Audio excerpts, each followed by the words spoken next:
मैं सच बताऊं तो स्नेहिल, मैं छोटे शहर में, मेरे फादर आर्मी सिलेक्शन बोर्ड में थे, तो मेरी सारी एजुकेशन इलाहाबाद में हुई है, वहाँ उनकी पोस्टिंग थी। छोटे शहर से निकल के जब मैंने एयरपोर्ट्स अथॉरिटी ज्वाइन किया था, उससे पहले मैं कभी हवाई जहाज़ में बैठी भी नहीं थी।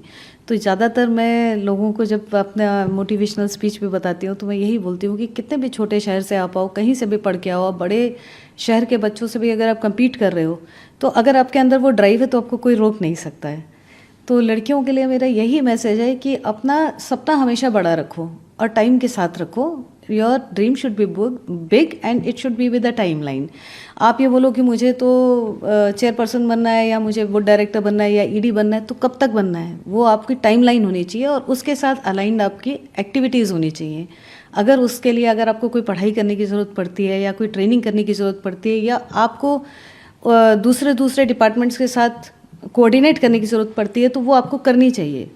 तो मोटिवेटेड रहें, पॉजिटिव रहें, think big and with a time line. बहुत अच्छी फीलिंग है, प्राउड फीलिंग है। तो लेकिन इसके लिए वही कहूँगी, जैसे मैंने बोला कि जो मुझे एयरपोर्ट्स अथॉरिटी से जो नर्चरिंग मिली वो तो मिली। मेरे बॉसेस बहुत मेंटर्स थे मेरे, उन्होंने सब ने मुझे अपनी अपनी तरह से ग्रूम किया, ट्रेन किया। बट उसके साथ साथ लड़कियों के लिए जो बहुत ज़रूरी है वो है घर का सपोर्ट।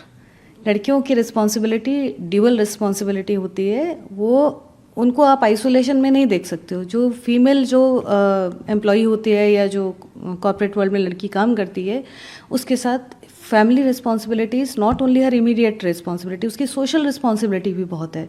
चाहे वो अपने हस्बैंड को केयर कर रही हो या उसके पेरेंट्स को केयर कर रही होगी, अपने बच्चों को पढ़ा रही है, बड़ा कर रही है या चाइल्ड बर्थ से गुजर रही है, तो ये सब तो सोशल ऑब्लिगेशंस है, सोशल रिस्पॉन्सिबिलिटीज़ है। तो अगर लड़कियां, अगर ये तो नेचर ने उनको ऐसा बनाया है, तो अगर वो कंट्रीब्यूशन नहीं देंगी तो हम ये एक्सपेक्ट नहीं कर सकते कि इसी में एक्सेल करें और उस कंट्रीब्यूशन को भूल जाएं।